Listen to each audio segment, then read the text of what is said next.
Jadi ini adalah dua hal yang harus kita lakukan. Yang pertama adalah merefleksi diri kita di dalam perjalanan mengikut Tuhan. Yang kedua adalah ini juga menjadi sebuah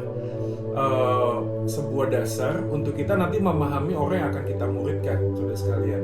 Ya, jadi kalau kita bicara tentang dua aspek ini kan kita percaya murid itu dimulai dari bagaimana kita memahami kita itu mengiring Tuhan. Jadi perlu dan penting sekali untuk kita itu memahami bagaimana saya ini menjadi orang Kristen, menjadi pengikut Tuhan. Dan menggali bagian inilah sebuah perjalanan yang harus dimulai dengan sebuah kepastian. Ya, kalau misalnya kita pernah belajar di dalam misalnya di penginjilan, konteks metode penginjilan kan kita juga sudah belajar ya. Itu ada pertanyaan dua diagnosa ya. Diagnosa. Memang sekali lagi ini menjadi catatan penting di dalam metode penginjilan karena hari-hari ini rasanya kok tidak relevan lagi dua pertanyaan rasanya. Atau mungkin masih tetap relevan tapi untuk beberapa orang saja. Oleh karena itu kita yakin bahwa PI dan PA itu nggak bisa dipisah. Pemberitaan Injil dan pendalaman Alkitab itu adalah satu paket sebenarnya. Jadi kalau kita bicara tentang visi misi gereja ke depan tentang penginjilan, menjangkau jiwa dan lain sebagainya, itu memang harus dimulai dari sebuah perjalanan pemuritan yang dimulai dari gereja kita sendiri sih.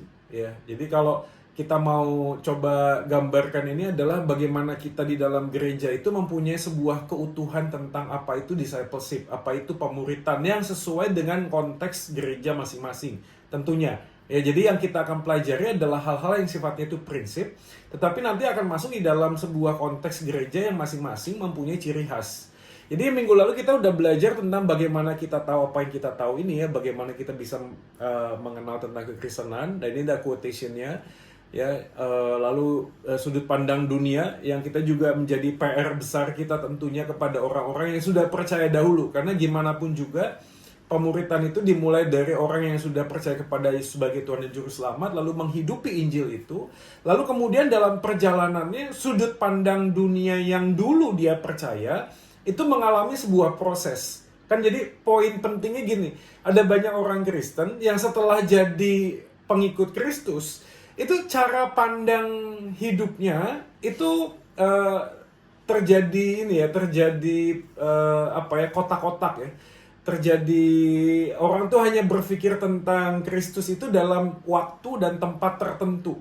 Ya, jadi dalam aspek-aspek lainnya itu banyak sekali dipengaruhi dengan banyak hal. Ya, ini yang minggu lalu kita pelajari bahwa sebenarnya kebenaran itu tidaklah relatif. Ini juga menjadi poin penting di dalam pemuritan, bahwa kita harus punya satu jalur yang sama dulu tentang panggilan kita menjadi murid Tuhan. Ya, lalu ini udah. Nah, ini dia pokok masalahnya adalah 4 itu kemarin ya. Dilihat hanya sebagai agama, jadi yang penting sudah datang ke gereja, ya nyanyi-nyanyi, dapat firman Tuhan, kasih persembahan, lalu pulang, lalu kemudian ketemu lagi minggu depannya, ya. Tidak ada sebuah relasi yang kuat, yang sifatnya itu horizontal juga. Bagaimana satu jemaat dengan jemaat yang lainnya, misalnya itu juga bertumbuh, ya, dan saling mengingatkan dan seterusnya. Jadi poin penting di dalam konteks gereja timur yang kita harus pahami adalah begini, setiap pemuritan itu harus dimulai dari sang pemimpin, ya, dari jalur pemimpinnya. Nah, pemimpin gereja itu tentu kita bisa bilang kalau kita menganut Presbyterian gitu kurang lebih ya sebenarnya Presbyterian sinodal juga kepemimpinan di atas itu kan biasanya majelis gitu ya, lalu hamba Tuhan. Walaupun ada banyak yang rasanya dua-duanya. Nah, ini juga menjadi PR besar gereja, yaitu ketika sistem gereja itu membatasi kita di dalam kita ini merespon panggilan Tuhan, ya. Seperti contoh misalnya di beberapa gereja, kalau nggak didoakan oleh pendeta itu rasanya kurang manjur itu misalnya ya. Ini contoh saja ya. Jadi kemudian efek kepemimpinan, efek pemuritan itu sifatnya jadi sentralistik saja, ya. Jadi sentralistik saja, hanya melihat kepada pemimpin yang sifatnya pemimpin itu dalam konteks jabatan, ya, apakah dia itu majelis atau hamba Tuhan. Karena dalam konteks hanya jabatan, maka jemaat itu dependensi kepada pemimpin itu terlalu besar.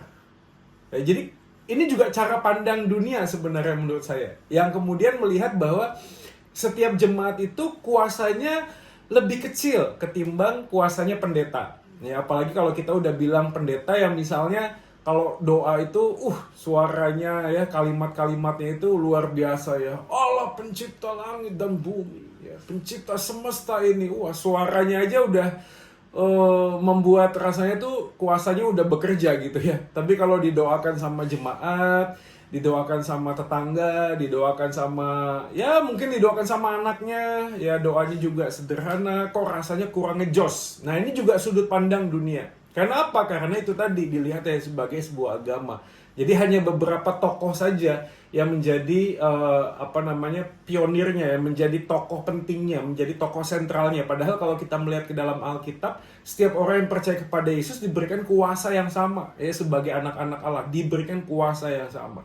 Yang kedua, kekristenan bagian dari kebenaran, bukan keseluruhan kebenaran. Ini juga menjadi PR besar di dalam pemuritan, yaitu ketika kita bicara pemuritan berhenti di dalam konteks gereja. Makanya waktu minggu lalu saya selalu mengulang ya, pemuritan itu tidak bisa dilepaskan kadang-kadang dengan pemahaman kita pada program, pada materi. Ya. Yang ketiga, bermuatan tradisi. Yang keempat, agama sebagai pemberi berkat saja. Ini sudah, oke, ini dia tadi ya masalah hati. Jadi sudut pandang dunia itu kaitannya dengan apa yang kita pikirkan di dalam hati kita ya. Bagaimana kita memahami apa yang terpenting di dalam hidup itu bukan dari apa yang kita lihat. Ternyata tidak. Apa yang kita lihat dan apa yang kita kejar itu hanya mengkonfirmasi sebenarnya apa yang ada dalam hati. Ya, jadi hati ini udah ada duluan gitu ya. Hati ini udah ada duluan. Lalu dunia ini hanya memberikan sebuah tawaran. Nah, dalam perjalanan pemuritan sebenarnya aspek-aspek tersebut itu menjadi satu evaluasi yang sangat penting di dalam proses kita mengiring Tuhan. Makanya Bapak Ibu sekalian harus pahami begini. Salah satu kelemahan pemuritan setelah saya menjalani dan melakukannya adalah gini. Kita nggak tahu kita ini mau kemana gitu. Ya, kita nggak tahu kita mau kemana. Katakanlah kalau misalnya PA gitu ya. Satu buku PA habis terus mau apa gitu. Jadi evaluasi terhadap pertumbuhan kerohanian kita itu tidak terukur sehingga membuat kita rasanya jadi bosan gitu ya, jadi bosan, jadi jenuh ya. Jadi karena nggak tahu nih apa yang menjadi satu transformasi dalam hidup. Makanya saya nanti mengusulkan gini, kalau kita bicara tentang aspek pemuritan itu tidak bisa dilepaskan juga dengan bagaimana kita melihat satu kerangka berpikir perjalanan pemuritan. Kalau bahasa kerennya itu kurikulum. Sekali lagi ya Bapak Ibu, jangan sampai salah memahami. Yang kita belajar esensinya, tapi tidak menampik bahwa kita butuh program, kita butuh kurikulum, kita butuh materi, kita butuh kontekstual. Ya. Tapi prinsipnya harus ada. Tapi jangan sampai gini, di drive itu pada program. Karena kalau pada program, kok saya yakin nggak akan lama. Karena nanti ya kepemimpinan berganti, misalnya ya, majelis berganti, nanti seleranya cara berpikir tentang gereja berubah, semuanya bisa berubah lagi. Jadi kita bicarakan adalah esensinya. Nah, minggu lalu kita selesai sampai di sini ya. Jadi kita membedakan tentang 3 hal murid atau orang Kristen. Sekali lagi, karena ini adalah pemimpin, buat kita merefleksi bahwa satu, bagi seorang pemimpin dan bagi nanti orang yang akan kita muridkan, salah satu ciri bahwa orang itu sudah di dalam Tuhan adalah iman yang sejati itu selalu mencari pengertian, saudara sekalian. Ya. Jadi bagaimana kita ini memberikan sebuah memberikan sebuah gambaran yang utuh dan besar dan juga merangsang mereka itu untuk mencoba mengerti dan memahami.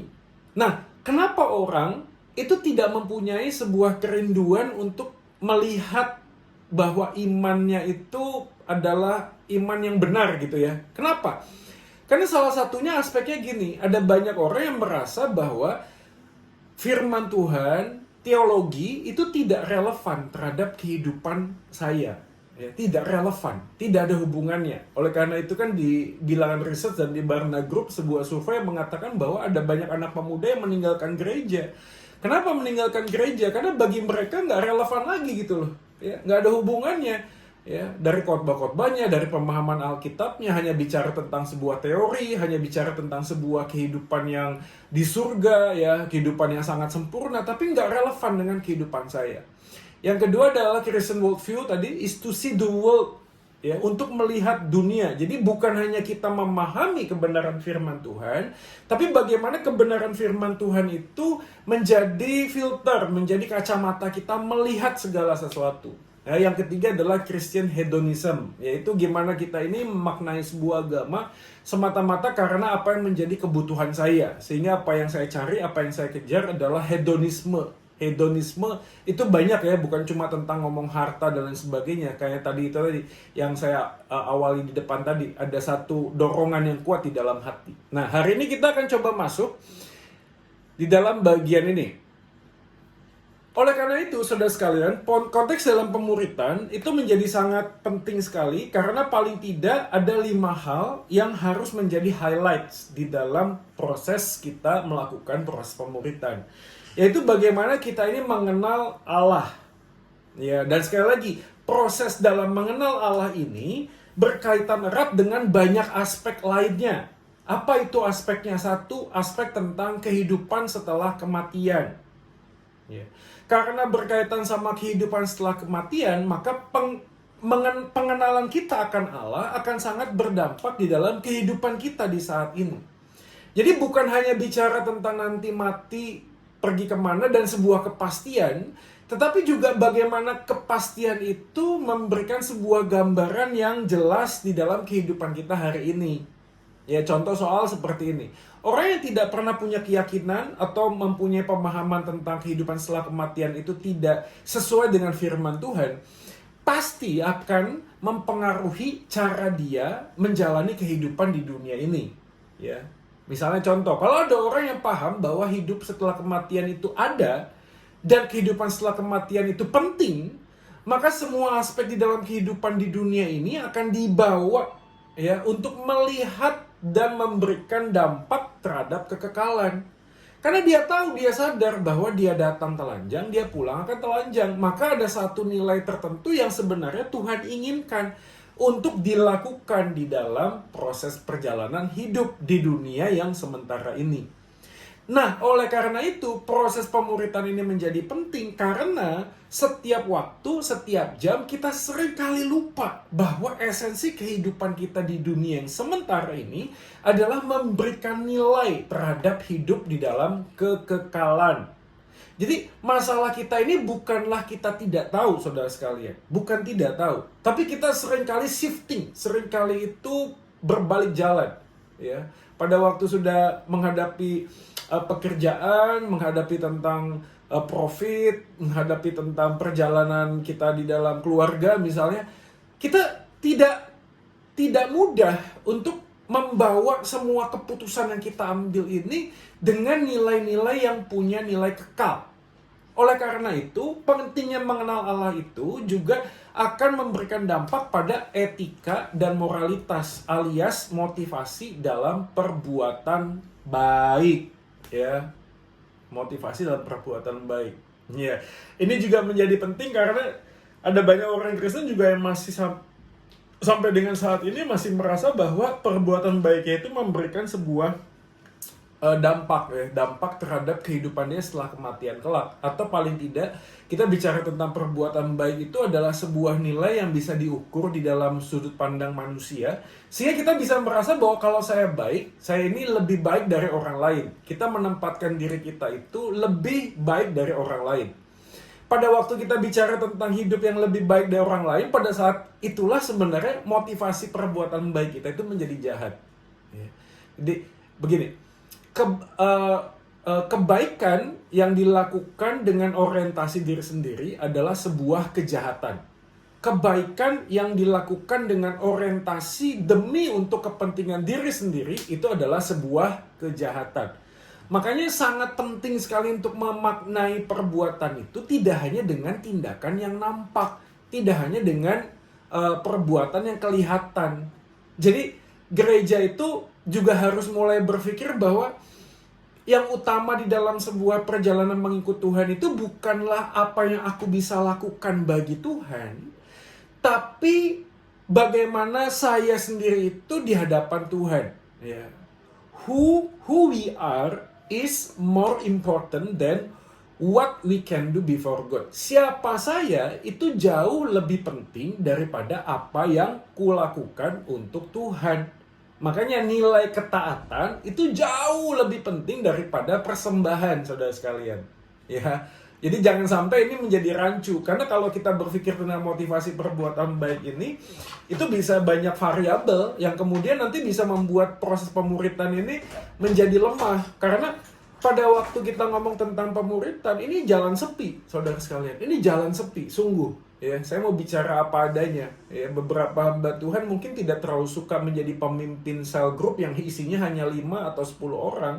Karena ada banyak orang atau banyak hamba Tuhan yang lebih suka itu tampil di mimbar gitu loh. Dan harus diakui, saya pun bisa berpikir demikian gitu loh. Ini jalan sepi. Siapa yang pernah tahu kita memimpin 5-10 orang? Siapa yang tahu kita ini nelfon 1 orang? Siapa yang tahu kita mendampingi seseorang untuk melakukan sebuah proses yang tidak mudah di dalam keluarga, di dalam pekerjaan? Tidak ada yang tahu. Dan ini jalan sepi. Jadi kalau kita bicara tentang pemuritan, kenapa Yesus hanya memilih 12 orang? Bahkan kalau kita ngomong tentang biografi Yesus saja, dia adalah seorang anak tukang kayu. Ya. Dia tidak pernah mencetak buku, dia tidak pernah belajar di seminari, dia bukan CEO, dia bukan direktur, dia bukan anak raja, dia orang yang sangat sederhana. Dan yang sangat menarik adalah pada waktu dia mencari murid, dia tidak datang ke sekolah Alkitab. Ya, dia tidak datang ke mana? Ke rumah-rumah orang kaya misalnya. Dia datang ke pinggir pantai, dia cari nelayan. Dia cari, ya nggak mungkin juga ada direktur di pinggir pantai, tempat yang waktu kita tahu di tradisi kuno dulu adalah tempat yang dimana orang itu hanya mempunyai pekerjaan yang dipandang sebelah mata gitu ya. Tapi di sana sebenarnya ada sebuah pesan. Tapi jangan sampai salah juga ya. Jangan sampai salah, kalau gitu kita tidak perlu belajar di STT, kita tidak perlu belajar firman Tuhan sungguh-sungguh. Wah, ini bisa salah mengerti juga. Bukan seperti itu juga pemahamannya. Tapi yang paling utama dan paling penting adalah kita ini membutuhkan rasio untuk mengenal Tuhan, tapi tidak menjadi rasionalistik. Ya, kita membutuhkan rasio tapi tidak menjadi rasionalistik. Kita tidak menempatkan rasio itu di atas segalanya. Bahkan kalau kita bicara tentang Amsal 3:5-6 ya, percayalah kepada Tuhan dengan segenap hatimu dan janganlah bersandar kepada pengertianmu sendiri. Itu bukan berarti menghilangkan pengertian, bukan. Tapi pengertian yang kita pahami ini ditaruh di bawah iman kita. Ya, sehingga pada waktu kita belajar mengenal Tuhan, pemahaman kita kepada Tuhan itu tetap ada di dalam kasih karunia Tuhan, tetap di dalam kebergantungan, kebersandaran kita kepada Tuhan. Nah, sekali lagi, kalau kita bicara tentang motivasi perbuatan baik ini, maka kita perlu memahami bahwa setiap kita itu sama di hadapan Tuhan. Dan bagaimana kita mempunyai hati hamba untuk terus belajar akan mengenal Tuhan. Yang keempat adalah pengenalan akan hal berhubungan dengan alam semesta dan lingkungan serta budaya. Ya.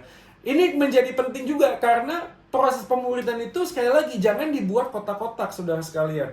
Ya, saya pernah ketemu dengan beberapa orang yang merasa kalau PA di luar gereja itu rasanya bukan PA. Ya, jadi kalau kita belajar firman Tuhan di food court, ini sebelum pandemi ya, di food court, di Starbucks, dimanapun, itu kayaknya salah deh. Nggak bisa, harus ada di gereja. Bagaimana kita memahami tentang culture misalnya. Beberapa orang begitu sangat rohaninya, lalu menutup mata terhadap apa yang terjadi dalam dunia ini. Misalnya kalau kita ketemu dengan anak-anak pemuda, yang selalu menjadi konflik adalah orang tua pada zamannya tidak bisa melihat bahwa internet, digital, world, ya dunia digital, ini adalah satu bagian hidup yang memang harus dijalani hari-hari ini gitu. Ya, misalnya main games, ya kita nggak bisa memahami, kita hanya bisa melihat kalau main games pasti negatif, kalau main YouTube pasti negatif, kalau dengerin The World of Marriage, serial drama Korea, itu rohana ya, bukan rohani. Nah, kita mengkotak-kotakan berbagai macam hal di dalam pengenalan. Padahal kita tahu bahwa all truth is God's truth. Semua kebenaran adalah kebenaran Allah. Maka bagaimana proses pemuritan ini bisa berjalan juga ada konteks budaya di sekitarnya tentu saja. Yang terakhir adalah pengenalan akan Allah memberikan makna akan arti dari hidup dalam kekudusan. Nah, apa kita pikirkan tentang kekudusan? Apa yang kita pahami tentang hidup mengikut Tuhan, lalu hidup di dalam kekudusan? Apakah kekudusan itu berkaitan dengan aspek-aspek yang tidak hanya pelanggaran atau perbuatan dosa? Enggak juga sih sebenarnya. Karena proses pengudusan itu di dalam sudut pandang Alkitab itu bicara bukan hanya sekedar sesuatu yang sifatnya moralistik, enggak. Tetapi juga ada kekudusan yang nilainya adalah berbeda. Menjadi orang yang berbeda di tengah dunia. Jadi kalau berbeda di tengah dunia, bukan hanya kita tidak melanggar, tetapi setiap kata, setiap kalimat, setiap perbuatan itu memberikan pengaruh. Ya, memberikan pengaruh, memberikan nilai-nilai Kristiani di tengah-tengah kehidupan kita. Maka sekali lagi saudara sekalian, pemuritan itu harus dilihatnya luas. Ya misalnya ada contoh teman saya, itu seorang direktur sebuah perusahaan. Lalu pada waktu dia belajar tentang pemuritan, dia sadar, apa yang dia sadari, bahwa setiap karyawan yang bekerja di dalam perusahaannya sebenarnya adalah jiwa-jiwa yang Tuhan titipkan untuk apa? Dimuridkan. Ya. Nah, konteks pemuritan inilah yang harus dipahami. Jadi bagaimana caranya memuridkan? Ya banyak hal yang bisa dilakukan. Ya saya tidak ngomong harus semuanya buat persekutuan tiap minggu, enggak juga seperti itu. Tapi bagaimana kita mementor, misalnya 1 atau 2 orang dipanggil setiap minggu, ketemu dengan dia. Kan ini ada menarik ya, ada satu materi itu namanya beruang cerdas. Ya, beruang cerdas adalah bagaimana kita ini melihat uang ya di dalam konteks panggilan kita mengikut Tuhan, dan bagaimana kita ini diberikan hikmat untuk menata dan memanage keuangan, baik itu pengeluaran atau penghasilan kita atau hutang dan lain sebagainya. Nah kita masuk tuh di dalam konteks bagian itu. Di gereja kami ada, jadi 5 orang itu dipimpin oleh 1 orang pemimpin yang sudah belajar tentang materi itu, lalu mulai memuridkan. Jadi masuk dalam aspek apa? Proses pemuritannya mulai menggarap, mulai dari jembatan melihat tentang uang. Ya, siapa sih hari ini yang tidak berkaitan dengan uang kan? Betul nggak? Ya, semua orang akan berkaitan dengan uang. Bahkan para pegawai kita pun yang mungkin hari-hari ini kesulitan tentang keuangan, mungkin bukan hanya karena penghasilannya berkurang, bukan, tapi karena tidak mempunyai kemampuan untuk memanage uang. Nah, baru dari situ dilihat tuh ada apa di dalam pergumulan keuangan. Kenapa kok konsumtif sekali? Wah, ternyata ada berhala di dalam hatinya.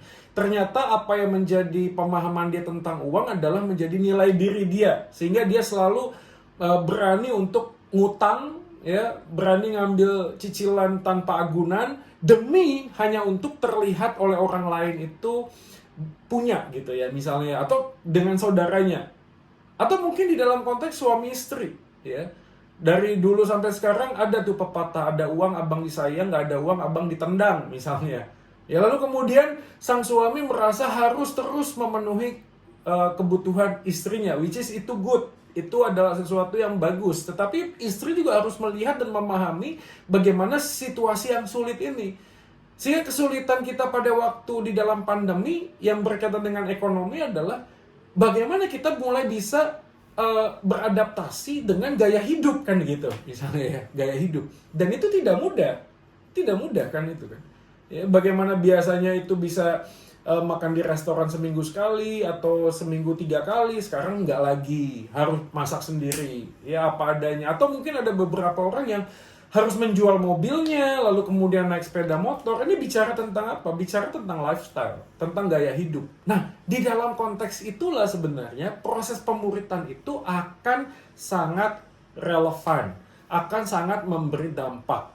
Jadi kenapa penting mengenal Allah? Karena pada waktu proses pemuritan, satu fokus kita dalam proses pemuritan adalah mengenal Allah melalui diri Yesus Kristus yang pada waktu datang ke dalam dunia ini melakukan pemuritan kepada ke-12 rasul. Kan begitu ya. Lalu kemudian terus bermultiplikasi dan kemudian masuk ke dalam Kisah Para Rasul pasal 2 pasal 4, cara hidup jemaat mula-mula, yang menjadi sebuah patron yang minggu lalu kita juga sudah bahas gitu loh. Bagaimana mereka dalam cara hidup bersama itu memberikan sebuah nilai sehingga orang itu melihat seperti iklan gitu loh. Seperti wah ini ada apa ya, ada sesuatu yang lain gitu. Saya punya pengalaman saudara sekalian pada waktu kita care group dulu sebelum pandemi, hampir 2 kali kalau nggak salah. Jadi waktu care group kita itu posting di Instagram story kita, pertemuan kita, apa yang kita bahas. Suatu kali ada yang nge-DM saya dan bilang, "Kak Jo, ini acara apa? Kok setiap minggu ada posting tentang kumpul-kumpul, tentang nyanyi, lain sebagainya." Saya bilang, ini care group. Lalu dalam percakapan itulah muncul sebuah care group baru. Karena dia merasa, iya ya, aku nggak bisa jalan sendirian. Karena apa yang saya saksikan adalah, ya itu tadi, kita ini family care group misalnya. Kita ini keluarga. Tidak ada orang yang sebelumnya itu pernah belajar berkeluarga dulu. Nggak ada. Semuanya itu learning by doing. Ya, punya anak pertama, punya anak kedua, bagaimana memanage waktu, bagaimana memanage anak, bagaimana memanage pasangan, bagaimana kita punya satu kesempatan bersama setelah punya anak. Nah itu kan ada, kalau Bapak Ibu pernah tahu ada ME misalnya pendeta Nyoman, Marriage Enrichment. Itu juga proses pemuritan sebenarnya yang tidak bisa dilakukan oleh gereja sehingga para church ini masuk. Untuk apa? Untuk membekali, melengkapi jemaat, menumbuhkan antusiasme di dalam konteks keluarga. Sehingga marriage enrichment itu juga menolong kita di dalam proses pemuritan untuk melihat bahwa pemuritan itu muncul dimulai dari keluarga itu sendiri. Jadi bagaimana mungkin kita ngomong sebagai seorang pribadi, misalnya seorang suami, itu mau memuridkan orang lain di gereja, tetapi maaf, istri atau anak kita, itu tidak jadi anggota murid kita gitu. Maka PR besar utama kita adalah itu tadi, discipleship begin in your family. Pemuritan itu dimulai dari keluarga. Maka kalau misalnya nanti gereja sedang memikirkan tahun depan itu sebuah konteks pemuritan, kita harus mulai sungguh-sungguh bergumul. Dari berapa banyak jemaat yang datang ke dalam gereja kita, itu yang Tuhan percayakan. Untuk apa? Mulai dari sanalah kita memulai sebuah kehidupan jemaat mula-mula, kurang lebih ya begitu, dengan semua kelemahan dan kelebihannya. Kita belajar tentang esensi yang sungguh-sungguh. Ya, nanti kita akan belajar dalam konteks berikutnya bagaimana kita melakukan sebuah kelompok kecil. Jadi waktu kita jadi pemimpin, saudara sekalian, ini menjadi kumul dari berapa banyak jemaat yang datang ke dalam gereja kita. Itu yang Tuhan percayakan. Untuk apa? Mulai dari sanalah kita memulai sebuah kehidupan jemaat mula-mula, kurang lebih ya begitu, dengan semua kelemahan dan kelebihannya. Kita belajar tentang esensi yang sungguh-sungguh. Ya, nanti kita akan belajar dalam konteks berikutnya bagaimana kita melakukan sebuah kelompok kecil. Jadi waktu kita jadi pemimpin, saudara sekalian, ini menjadi prinsip utama pada waktu kita melakukan pelayanan, yaitu kita harus memahami 5 hal ini. Karena ini ada prinsip wawasan dunia. Bagaimana kita berjalan dan melakukan segala aktivitas kita, itu dimulai dari bagaimana kita tahu dari mana kita berasal, origin. Ya, yang kedua adalah identity, yaitu siapakah saya, siapakah manusia. Ya. Jadi kalau kita bicara tentang siapakah saya, siapakah manusia, itu jangan sampai kita lupa bahwa saya adalah saya bukan karena apa yang saya lakukan. Bukan hanya karena apa yang saya punyai. Kan gitu. Makanya berkaitan sama yang ketiga. Yaitu meaning of life. Mengapa kita ada dalam dunia ini? Yaitu bicara tentang sebuah tujuan. Ya, saya berkali-kali bicara tentang pandemi. Itu tadi sih. Ada banyak pertanyaan. Kenapa ya ada orang mengasihi Tuhan itu kena COVID?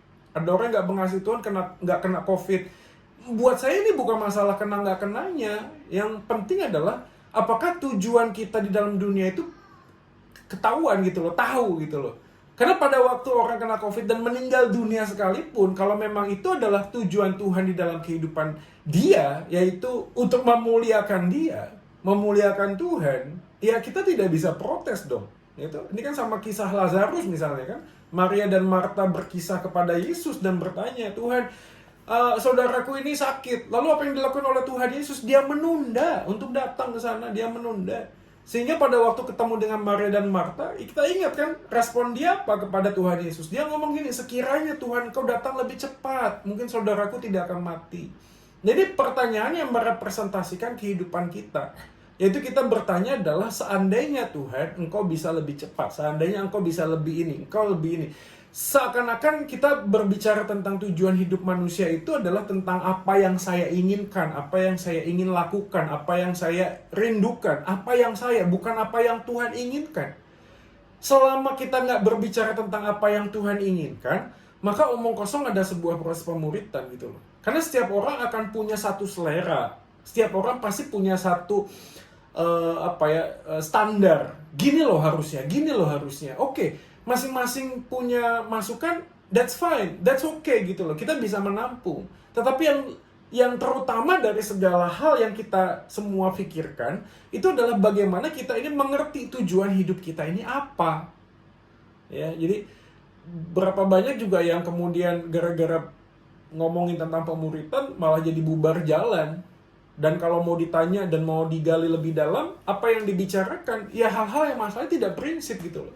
Tapi kalau hal yang prinsip, kita berani untuk merendahkan hati dan mengalah. Yang keempat adalah tentang truth dan morality. Ya, kebenaran, standar kebenaran dan kebaikan. Tadi saya di atas sudah membahas tentang ini. Yang terakhir adalah destiny, kemana alam semesta dan manusia itu menuju. Dan Bapak Ibu Saudara sekalian, saya selalu mengulang ini untuk memperhatikan. Origin dan destiny itu mengapit 3 hal yang penting, yaitu identitas hidup manusia, arti hidup manusia, kebenaran, dan moralitas. Artinya setiap kali kita ngomong tentang proses pemuritan, kita harus selalu mengingat bahwa saya ini hadir karena apa, untuk tujuan apa, dan akan kemana kita pergi. Itu akan menjadi sebuah dasar untuk kita berjalan dalam proses pemuritan. Oleh karena itu, apapun yang kita sedang lakukan di dalam bagian untuk kita menjalani proses pemuritan, itu tidak bisa dilepaskan dalam konteks bagian ini. Loh, kok Pak Jo jadi ngomong begini sih? Karena buat saya begini saudara sekalian, proses pemuritan itu bukan hanya sekedar duduk di depan meja membuka Alkitab, lalu membaca materi. Enggak. Ini adalah day by day discipleship. Ini adalah hari ke hari pemuritan. Pemuritan yang sifatnya itu menyentuh semua arena kehidupan di dalam kehidupan kita. Jadi kalau menyentuh semua arena kehidupan kita, maka kita harus bisa belajar kalau memang ada orang lain yang punya hobi goes.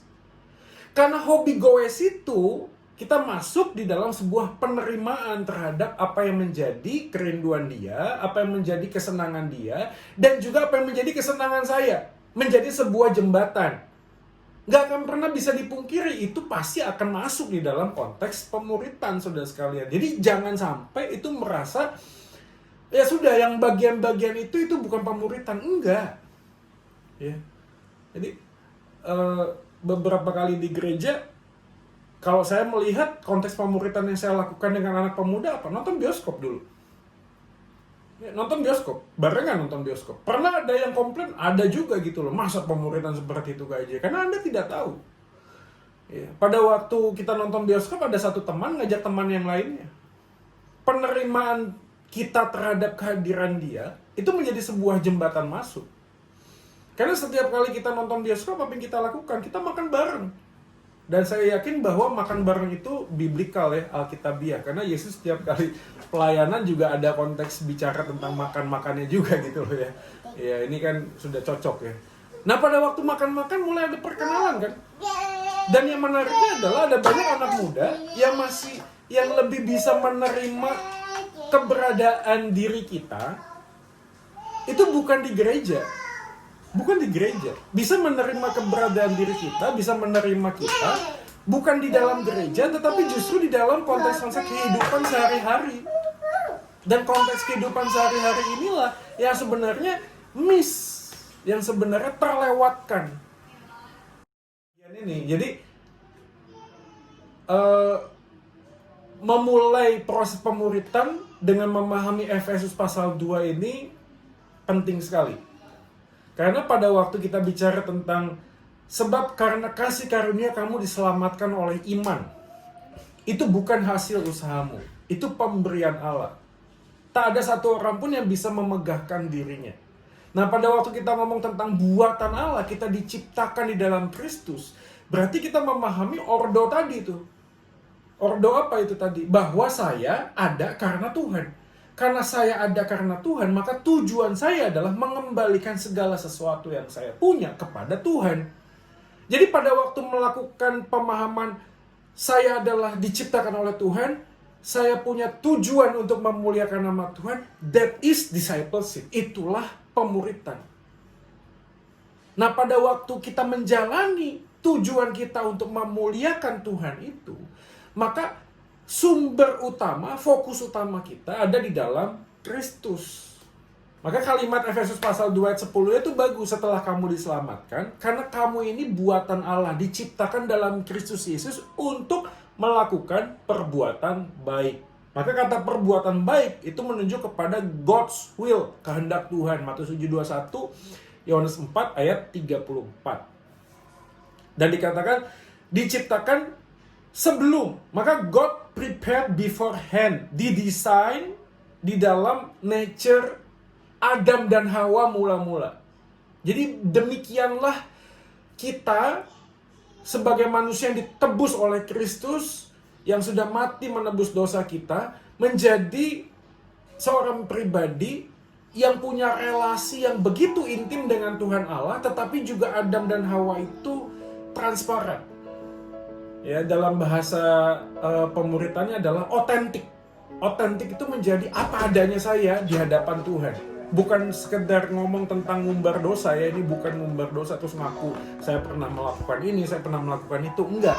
Tapi kita bicara tentang sebuah proses pemuritan di mana orang lain belajar untuk menerima diri saya dengan semua kekurangan yang sedang saya hadapi. Ya, ini kan kecenderungan kita di dalam gereja ya saudara sekalian ya. Karena kita paling senang pakai topeng di gereja gitu. Kita tidak menjadi diri kita sendiri di hadapan Tuhan karena kita merasa bahwa ada sesuatu yang akan mengganggu diri saya ketika saya ini membuka sesuatu yang sebenarnya orang lain nggak perlu tahu. Ya sekali lagi gini ya, ini kan budaya timur. Wah kalau KJ kalau begitu kayaknya saya berat juga sih. Tapi itu proses pemuritan. Proses pemuritan itu dimulai dari otentisitas. Dan otentisitas itu menuntut kejujuran. Dan maaf, kejujuran itu seringkali